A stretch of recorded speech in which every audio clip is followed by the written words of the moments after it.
Through the ages, we tell the stories left in silence, the empires that rose and the ones that fell.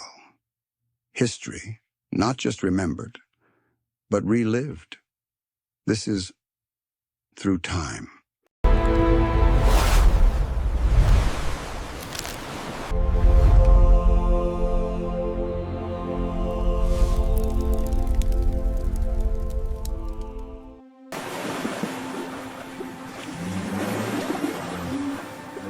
Before the skyscrapers, before the Constitution, before the birth of a nation, there were the ships. Creaking wooden hulls, packed with human cargo, crossing the Atlantic into a dark new world. This is not just the story of America's past. This is the story that shaped its foundation. A story of how human lives became commodities, of how freedom was built on chains, and how the echoes of slavery still ripple through American life today. The transatlantic slave trade began in the late 15th century, but it was in the 17th century that it exploded. European powers, Portugal, Britain, France, Spain, established a global trade network: gold, guns, sugar, and people. In West Africa, some tribes collaborated, capturing rival communities and selling them to European traders in exchange for weapons and goods. Others were taken by force. Shackled, dehumanized, stripped of names and identity, they were forced aboard ships. Their destination? The Americas. Their purpose? Labor. Endless unpaid labor. The voyage across the Atlantic, known as the Middle Passage, was a journey of horror. Packed into ships like cargo, enslaved Africans lay side by side in rows, chained, unable to sit or stand. Disease spread rapidly: dysentery, smallpox, starvation. Many went mad. Many jumped into the sea. Some resisted, rising up in revolt mid-ocean, only to be crushed or thrown overboard. Historians estimate that over 2 million Africans died during the journey. Their bodies fed to the Atlantic, their memory swallowed by waves. Those who survived the passage arrived on American shores: Charleston, Savannah, New Orleans, but their journey was far from over. They were cleaned, oiled, and paraded for sale. Men, women, children examined for teeth, muscles, obedience. Families torn apart in seconds. In open markets, plantation owners bid on human lives. The enslaved were renamed, branded, and shipped off to labor camps. Cotton fields, tobacco plantations, sugar mills. Their identity erased, their fate sealed. Life on the plantation was brutality, dressed as routine. Days began before sunrise, often ending after sundown. Men, women, and children toiled under the overseer's whip, planting, picking, processing.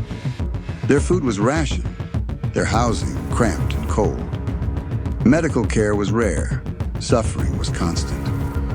Yet amid the suffering, enslaved people built families. They sang spirituals, whispered folktales. They worshipped in secret.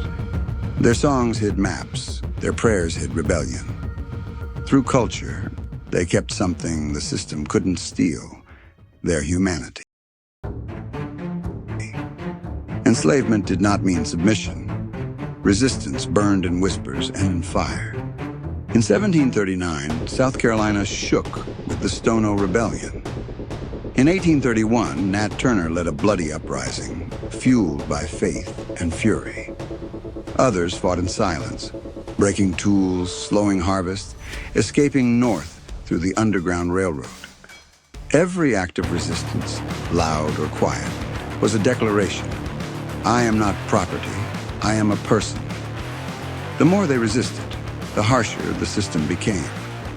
But the seeds of revolution had been planted. Slavery wasn't just tolerated, it was legal. The U.S. Constitution counted enslaved people as 3/5 of a person, not for rights, but to give Southern states more power. The Fugitive Slave Act made it legal to hunt down escaped slaves even in free states. Slaves could not testify, own property, or legally marry. In court, they were not persons. They were assets.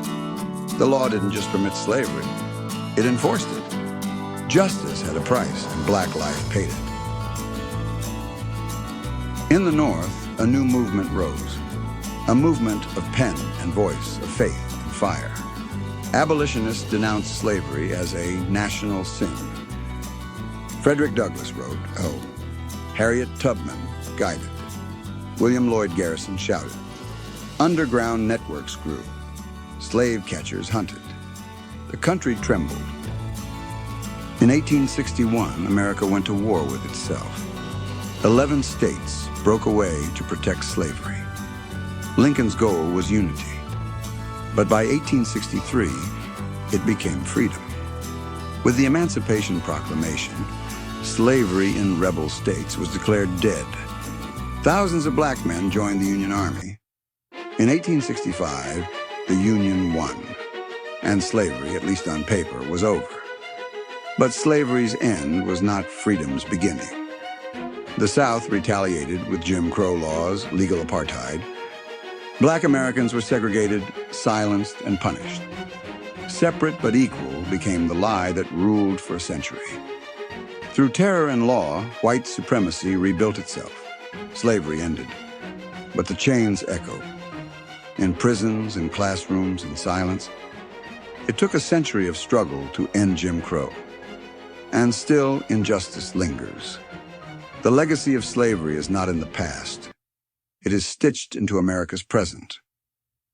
To understand America today, we must face the centuries that shaped it. Freedom is not a moment. It is a journey. And history is not just behind us. It walks beside us. Empires have fallen. Heroes and tyrants alike, lost to the dust of time, but their echoes still shape our world.